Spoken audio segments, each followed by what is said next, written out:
Hola, bienvenidos al siguiente apartado del curso. En esta ocasión tocaremos el tema de el anhelo de reconocimiento, del libro que estamos tratando de Judith Butler, de Deshacer el género. Me parece una parte, ¿no?, del texto, aunque corta, muy interesante y que refleja no solamente como en la postura hacia donde va Judith Butler, sino que deja, me parece claro, de alguna forma o profundiza más dentro de los postulados que viene haciendo a lo largo de lo que ya hemos estado explicando. Para esto inicia hablando del reconocimiento. Si bien no hace una aclaración exacta, ¿no?, de a qué se refiere con reconocimiento, va dando ciertas pistas o va dando cierta pauta eh, para más o menos qué es cómo ella lo va representando, ¿no? Uno podría pensar en la mirada, en esta idea del anhelo de reconocimiento como la mirada del otro, ya que desde el principio Judith Butler deja muy claro que que existe, ¿no?, como cierta necesidad, o bueno, postula que existe cierta necesidad para sentirnos reconocidos por el otro, ya que ese mismo reconocimiento del otro, esa mirada del otro, de alguna forma va construyendo lo que es el sujeto. ¿Por qué sucede esto? Es debido a la normativización. Esa mirada del otro normativiza o encajona al otro en una posición y de eso, si bien resulta de alguna forma restrictivo, ¿no? Lo encajona, ¿no? Lo aprisiona de alguna forma, también es una fuente de placer, ya que permite al sujeto, de alguna forma, lo posibilita a desear algo, ¿no? Eso lo va a seguir explicando a continuación, pero es importante también reconocer que y la misma Judith Butler empieza hablando de esto, esta teoría la toma de Jessica Benjamin, una psicoanalista lacaniana, que es amiga suya, y con la cual también ha tomado como, ¿cómo se llama? Ha hecho intervenciones, cosas por el estilo, y tomando a partir de esto, inicia hablando de la idea del deseo, ¿no? ¿Por qué empieza hablando del deseo? Porque justamente en esta cuestión del reconocimiento, Judith Butler se da cuenta que no puede separar el deseo de la cuestión social.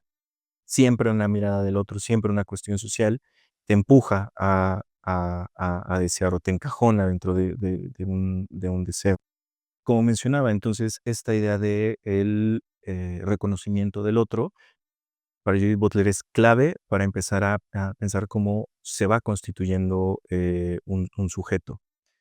Como mencionaba antes, ¿no? Y tocando la teoría de Jessica Benjamin, Butler en este apartado hace una mención directa al psicoanálisis, ya que habla, ¿no?, de justamente como una de las explicaciones o más bien de las teorías que van explicando cómo se va constituyendo ese sujeto. Aquí retoma la idea de el Edipo y, a mi punto de vista, también la complejiza, la problematiza, precisamente porque, para Judith Butler esta representación de cómo se va constituyendo un sujeto es una visión puramente diárica de una relación, ¿no? Donde solamente existe una parte masculina, una parte femenina, y a través de eso se va constituyendo al sujeto. En especial hace la crítica, ¿no?, del de cómo el psicoanálisis va estructurando estas ideas a través de significantes, digamos, pues, puramente masculinos, y por eso es que trata de empezar a ver más allá solamente del Edipo, o intentar tomar esa idea y poder irla moviendo un poco más para que no, bueno, y si existe la posibilidad de poder hacer eso, para que no quede solamente dentro de un lenguaje diádico, ¿no? Para empezar a ver esto, ¿no? Es importante entender dónde es que empieza o dónde se articula el deseo. Ella utiliza la frase conocida de Lacan de mi deseo es el deseo del otro, pero hace una puntualización importante. Y es que no solamente es que yo quiera que me desee el otro, sino que yo quiero en medida que mi deseo también es aceptado para el otro, como mencionaba en un inicio, ¿no? Al final, esa idea del deseo siempre va a estar enmarcado por esa normativización, por esa mirada del otro. Entonces, no solamente qué tanto me puede llegar a desear el otro, sino qué tanto yo tengo permitido dentro de ese marco normativo cumplir con ese deseo, ¿no? Poder llevar a cabo mi deseo. Ese es un punto esencial para Butler en este apartado. Este es un punto importantísimo, ¿no? De ese apartado, ya que Judith Butler aquí no solamente, o bueno, más bien ejemplifica cómo el deseo no es algo propio, ¿no? Esta es una cuestión que ya hemos tocado no solamente en este curso, sino en casos anteriores, pero pensar, ¿no? En el deseo, no como una cuestión innata del sujeto, es importante aquí, ¿no? Va dando las pautas para pensar en el deseo como algo que se va construyendo a través de esa mirada del otro, a través de ese reconocimiento. Por eso el nombre, ¿no? Del apartado, el anhelo del reconocimiento. Yo anhelo ser reconocido porque ese reconocimiento me permite desear. Por eso era importante. Ahora, ¿qué es lo que implica ese reconocimiento de ese deseo? Bueno, aquí toma un ejemplo precisamente de Levi-Strauss. No menciona ni en qué libro ni de dónde lo saca, pero hace una ejemplificación de un clan donde existe el comercio de mujeres, o sea, se venden y se compran mujeres. Ahora, esto es interesante porque para ella, para que exista ese intercambio de mujeres, existe como cierto pacto, no homosexual, sino ella lo menciona como homosocial, y no lo menciona como homosexual por lo siguiente que les voy a comentar. Porque ese vínculo homosocial que tiene que existir para que exista ese intercambio de mujeres, no precisamente se va a enmarcar en una cuestión de un deseo diferente, ¿no? Siempre va a estar anclado a esa binariedad de hombre-mujer. Por eso también mencionaba en un inicio al Edipo.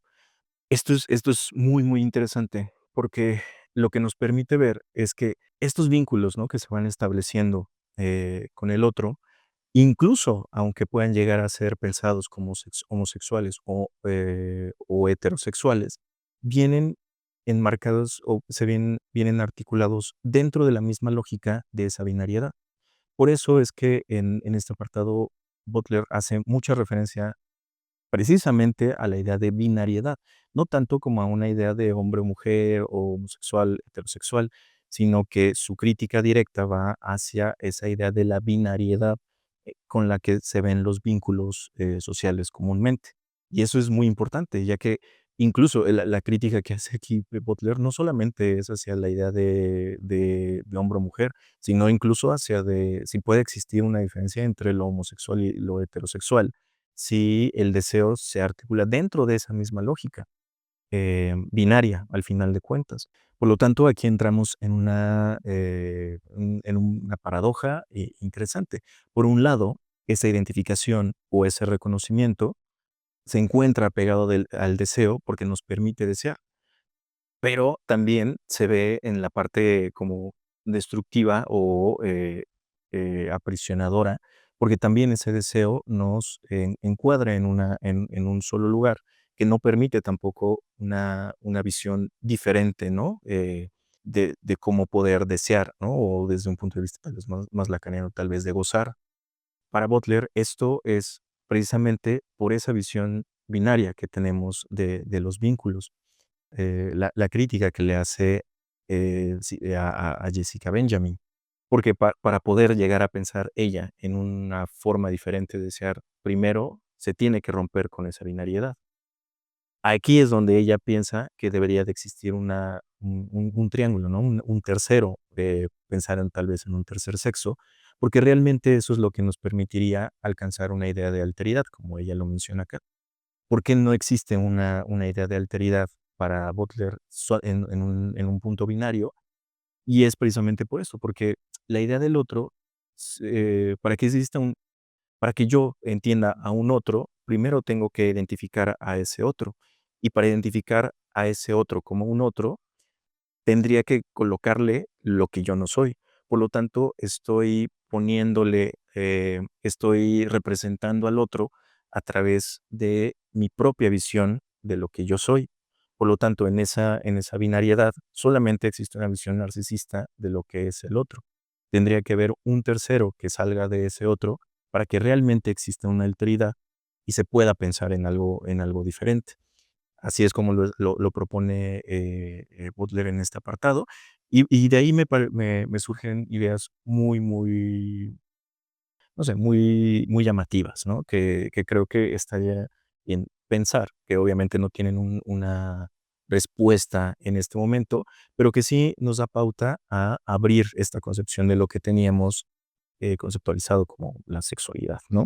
Primero, creo que la idea sería pensar, como ya habíamos hablado, de si es posible entonces representar la complejidad de lo sexual o el desarrollo sexual de un sujeto a través del lenguaje que ya existe. No solamente a través del lenguaje cotidiano que tenemos, sino también del lenguaje teórico que utilizamos normalmente. ¿Será posible entonces seguir representando la sexualidad puramente, al menos en nuestro caso, porque ese es nuestro nuestro tema, ¿no? De lo que estamos hablando aquí, desde el lenguaje que tenemos ya psicoanalítico teórico, o tendríamos también que poder pensar en algo más, construir algo más a través no solamente de una visión binaria, tomando en cuenta tal vez algo, un tercero. Digo, es una pregunta que no se puede contestar en este momento, pero me parece que es interesante a través de lo que menciona Butler en este apartado. Y la segunda, que esto no es una crítica mía, sino directamente es algo que menciona Butler en este apartado, y es que si también es posible, si también es factible seguir reforzando cierta sobrerepresentación de modelos sexuales o sí, pues sobre representación, sobre inclusión de, de otros modos de la sexualidad, si estos mismos siguen teniendo esta lógica binaria. ¿A qué se refiere esto? De nuevo, si hablar de homosexuales, trans, bisexualidad, ¿no? Todo esto es factible seguir representándolo de esta manera si aún así sigues teniendo la misma lógica. No sería caer exactamente o reproducir el mismo pensamiento con el cual de alguna forma se está tratando de romper. Eso es de las cosas que más interesantes me parece de este apartado y que también me parece enmarca o va dando esa pauta al camino al que va a llegar Butler tocando ya oyéndose un poco más hacia la teoría queer, partiendo del feminismo, ¿no? Creo que hasta aquí quedaría bien explicado el apartado que estamos viendo ahorita del anhelo de reconocimiento. Muchas gracias igual por su tiempo y nos vemos en la siguiente parte.